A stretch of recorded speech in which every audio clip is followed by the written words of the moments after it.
and welcome back to the Y.E.S Functional Longevity Podcast. We give you insight on how to get fit, feel younger, and live better.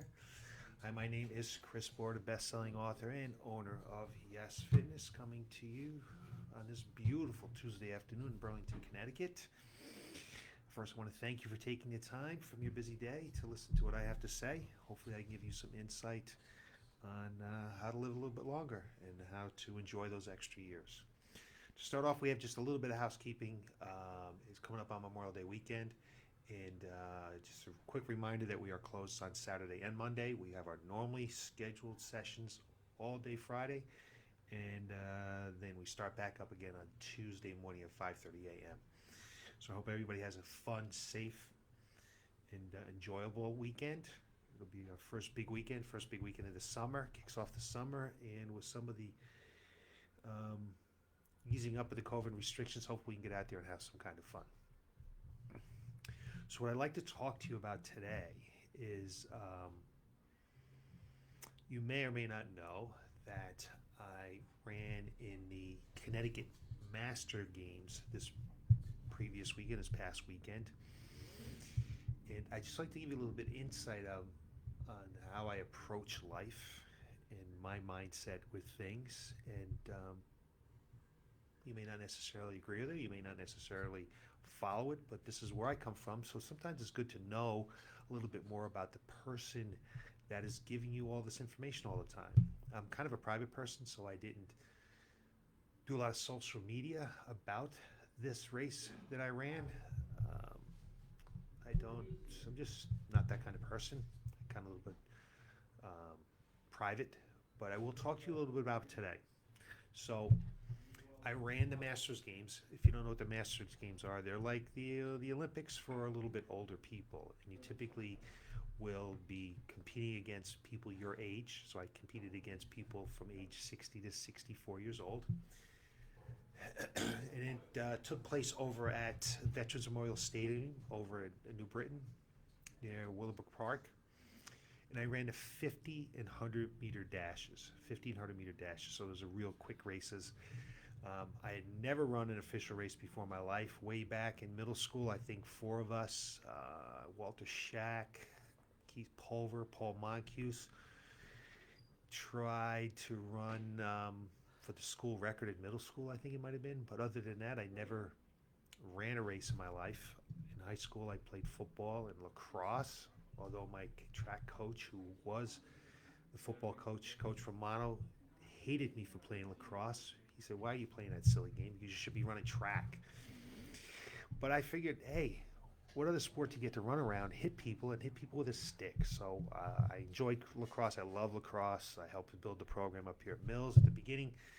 So I am glad what I did. I have no regrets. But I was kind of fast, and I've continued to be fast in my older years here. So let me just go back to why I decided to run this race, because people have asked me, why did you do this? What did you do it for? Because it did take a little bit of work to compete. Again, I always was fast. I was not the fastest kid, but I was always fast. And I was just looking for some kind of competition. I've always trained. I've trained for years, and I enjoy it. But I thought maybe I could put a little edge to my training if I had a little bit different focus other than just staying fit, living longer, and that type of goal. So I looked around, and the Tough Mudder thing in the OCR, or the obstacle course training, just obstacle course race, really just didn't appeal to me for some reason. I don't know, I didn't want to dive in cold water, or crawl through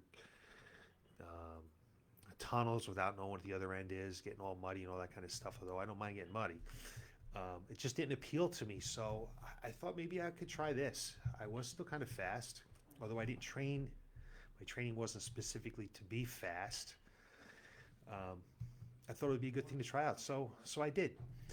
And just to know and understand what my mindset is, I really have a distaste for losing. And then nobody likes to lose, I don't think, but I really have never liked losing. So I can think back when I was a child. This was probably 7 years old or younger. I don't remember the game I was playing with my family, but it was some kind of game where we would pieces on the board, and you could shoot a piece across the board and knock somebody else's piece off the board, and then you'd have to go back to the beginning. And my dad shot my piece off the board, and I was ticked. I was so ticked that I grabbed the pocket of his shirt. I tore his shirt and tore the pocket right off his shirt. And that kind of should have been a sign of what it was like when you were playing a game with me. And I really never liked it. And I don't think I ever played that game again. I lost, and I never played that game again, which maybe that's sad to some people, but that's just the way I was. So then I got a little bit older, probably my early teens. I used to play chess with my dad, and he would beat me. So I'm a little bit more mature now. So I went out and bought some books on how to play chess, and we played until I can beat him. And the one day that I beat him is the last time we ever played chess. So maybe the apple didn't fall far from the tree. So I never played chess again with him. And then I can think back in high school when I was playing lacrosse. So when I started playing lacrosse, I was a freshman, and it was the first year that our school, Brewster High School, actually had a lacrosse program. So we're terrible. I mean, if you know anything about lacrosse, we got to carry around a ball and a stick and throw and catch it. We were terrible. But even then, if we were playing in scrimmages and we played in games and we got our butts kicked, I would just be fueling when I got back onto that bus. And I remember one of my best friends, Mark Hershey, saying to me after we got our butts handed to us, saying, "What are you so mad about? What are you upset about? It's just a lacrosse game." It wasn't just a lacrosse game. It was the effort we put into it. It's how we approached the game. It's that we lost in the way that we lost. It bothered me. And you can go out and play as hard as you can and give your best effort, and you got to be happy with that. But, man, I just don't care for losing. Even to this day, I remember when I would play games with my children like Candyland. And I will admit that sometimes I would let them win. And although it was fun for this and that, I still had a hard time letting you win, even in Candyland. So that's kind of the mindset that I go with as I play games, and really as I go through life. So keep that in mind as I go through this little story. So it was back in October 2019 when I started training for May 2020's games. And, I'm working out. I'm lifting some weights, doing some running. I got a little help from Alan Cosgrove, my business coach, who was one of the smartest minds in the exercise industry. He gave me some pointers on what I should be doing for running and things like that. So I was training, and then, like everything else, COVID hit. And with everything else in life, there's ups and downs to this. COVID hit. Certainly was a challenge to continue to train. I had trained X amount of months, and then now the race gets postponed until October. So that Father's Day, I got blocks, the blocks that the sprinters put their feet in to take off in. I figured if you're going to do this race, you need to know how to get out of the blocks. It's probably one of the most important things about the race is the start itself. So I got some blocks, tried to figure it out on the internet, what to do. I could not figure it out. I knew I needed some professional help. So I brought Coach Nicole Dumpson on board. She gave me a hand. She's the associate head coach. She's an associate head men's and women's track coach over at Central Connecticut State University. A superior athlete in her own right when she used to run. She's been coaching for years. So she gave me some help. She gave me a lot of instruction. And we're coming up, and the race is about ready to happen in October. We're not sure if it's going to happen or not yet.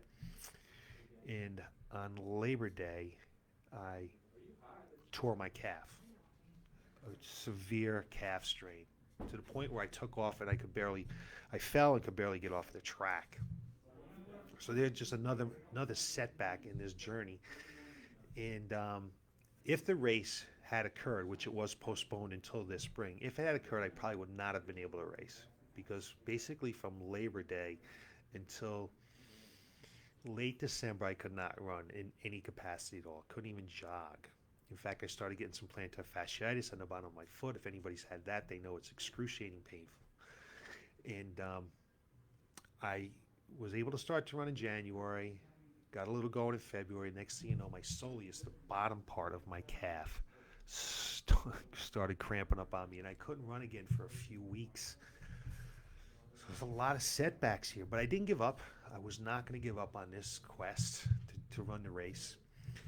And as my calf healed and I started to work with coach Nicole again, we're coming up to the race. Had a lot of good runs. I was out in Utah, ran while I was out in Utah, came back.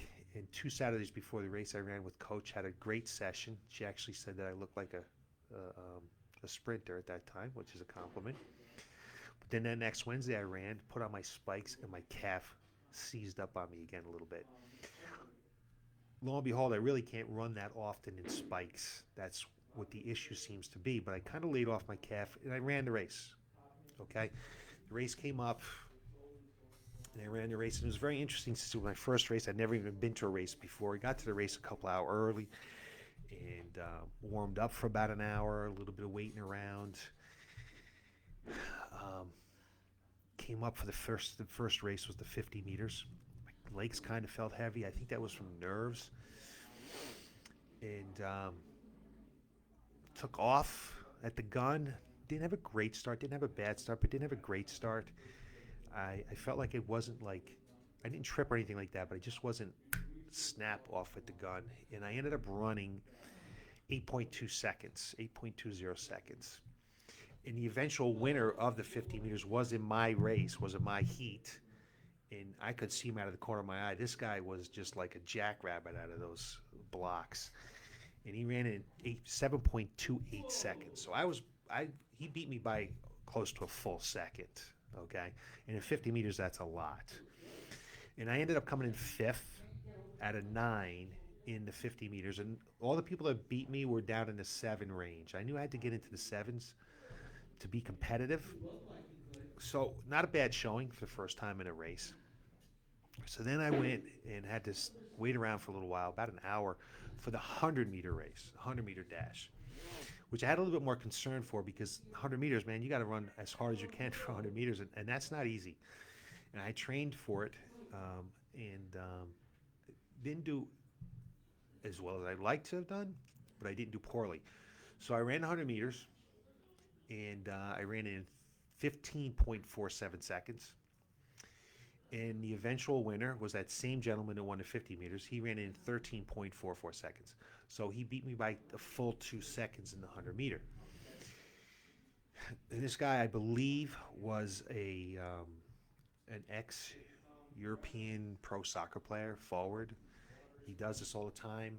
The guys that won those races were in the second, third, fourth place. All guys that have been running the races. So I feel pretty good about how well I did for being my very first race and have never run before any type of race at all.